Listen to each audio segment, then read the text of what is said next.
CES 2024 Las Vegas. There is so much to show you, so many TVs from all the major manufacturers, but there's one brand above all, one brand I've always been loyal to, one brand that I miss. I've seen things people wouldn't believe. Hey, what's up guys? I'm Brian. This is Tech Therapy. Thank you so much for joining me. Out of all the content that I shot at CES and CES last year, going back to last year, I did miss one manufacturer. That was Panasonic. Now, Panasonic is no longer in the US. They made their departure right after the amazing VT and ZT60 plasmas. Now, for those of us that have been home theater fans and enthusiasts for many years, Panasonic has always been the benchmark. The fantasy TV so many of us wish we had. I had a few of those plasmas. I miss them every day. And every year they are brought up from the UK and all over the world as the best TVs in the world. However, they are not here. We can't review them or show them to you. But I want to make sure this year I checked into their booth to see if they had any. And I was so lucky to see they did. All right, guys, let's do it. Panasonic OLEDs MLA technology. Z93A, 77, 65, and 55 inches. My information is limited to the guy at the kiosk. He was very friendly. And his biggest question he gets is, why aren't they in the US? Which we'll talk about, we've talked about over the years. That little line you see in the TV is actually off-angle frame rate from my camera.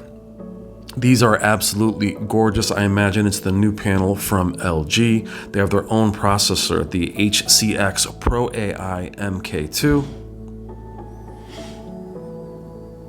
They look absolutely stunning. Very vibrant, very bright. Like I said, I hope that everything that is being brought here, this is a new TV for this year, is what you'll see in the brand new G4, which means they'd be capable of 3,000 nits. Now I have the somber music playing in the intro and throughout the video, and even cut myself off in the part where I said I was missing them, because I do miss Panasonic. They were the brand that I would buy them without even seeing them reviewed back in the day. The stand is very reminiscent, at least on the 77-inch, of their old plasmas.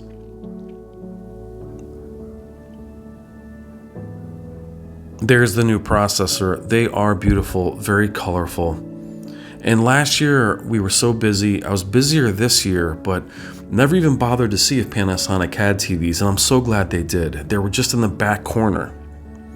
But year after year, when we talk about the best TVs in the world, everyone says, what about Panasonic? What about a Panasonic? And though our good friend Robert at Value Electronics has an amazing relationship with the president of Panasonic, getting those TVs here is not so much about just importing them, it's the fact that updating them is challenging.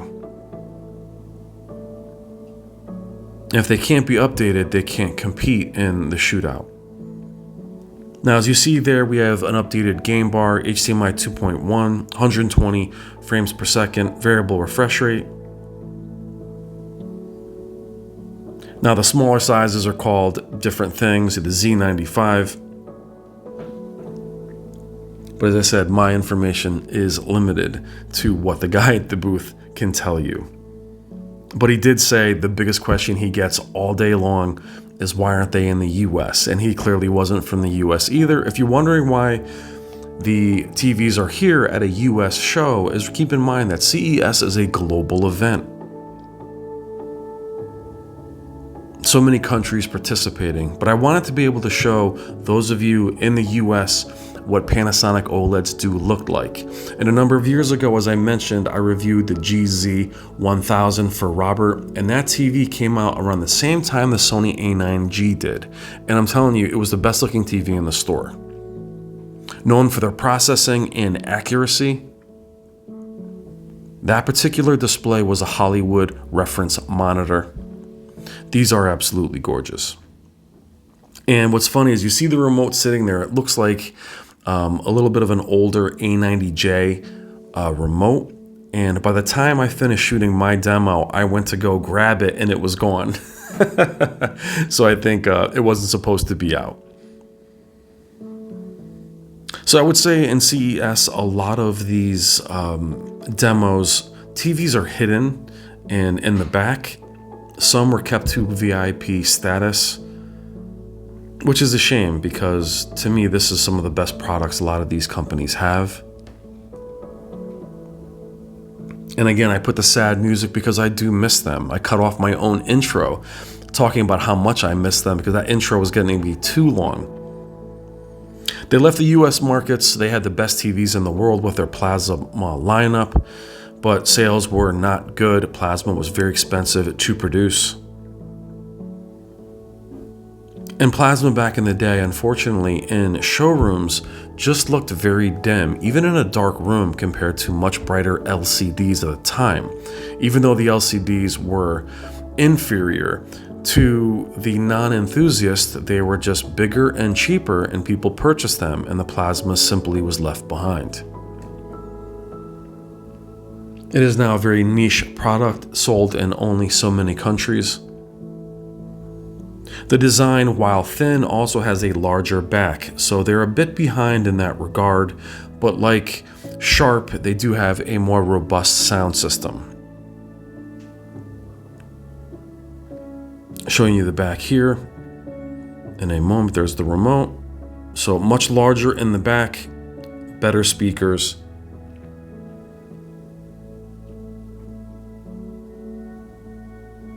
But I do miss them. And we talk about brand bias or brand loyalty.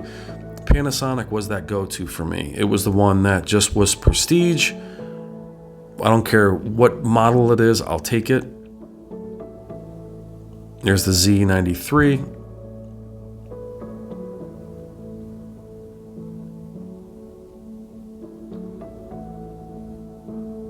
But they are absolutely beautiful.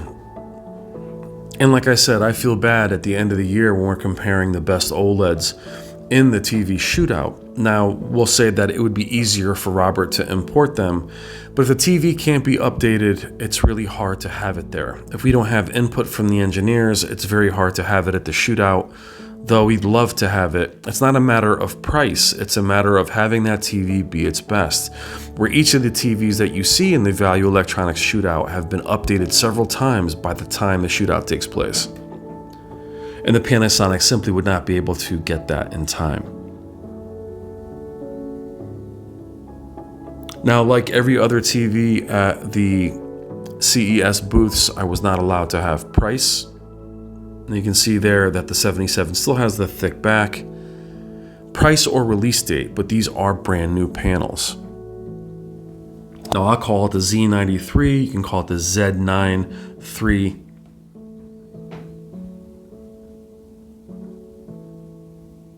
Now it's interesting, the numbers of these TVs, where the larger one is the Z93 and the smaller one is the Z95. I'm not sure what the middle one is named. I thought they were all Z93, but they're not.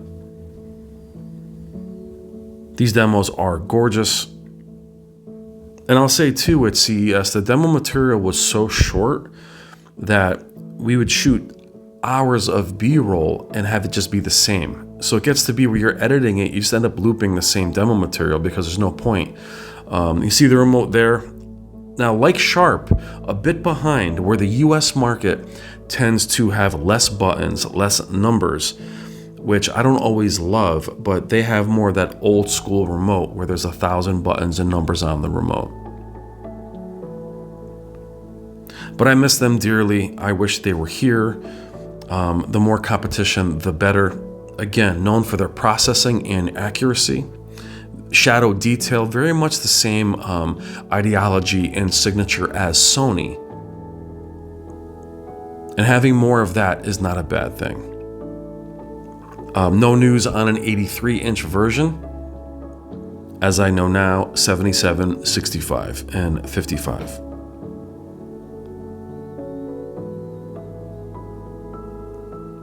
Now, though I'm home from CES, it is now going to be Saturday when you guys see this.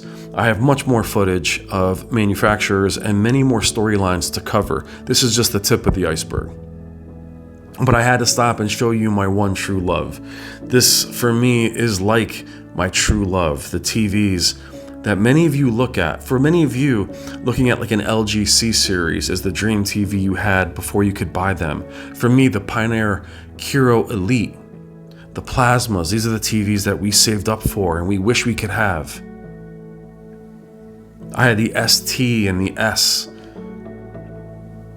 All right, guys, I'm Brian. This is Tech Therapy. I hope you enjoyed our quick look at Panasonic, the dream TV, the one I miss, my true love. All right, guys, talk to you soon. Please consider liking and subscribing. Love you guys. Take care.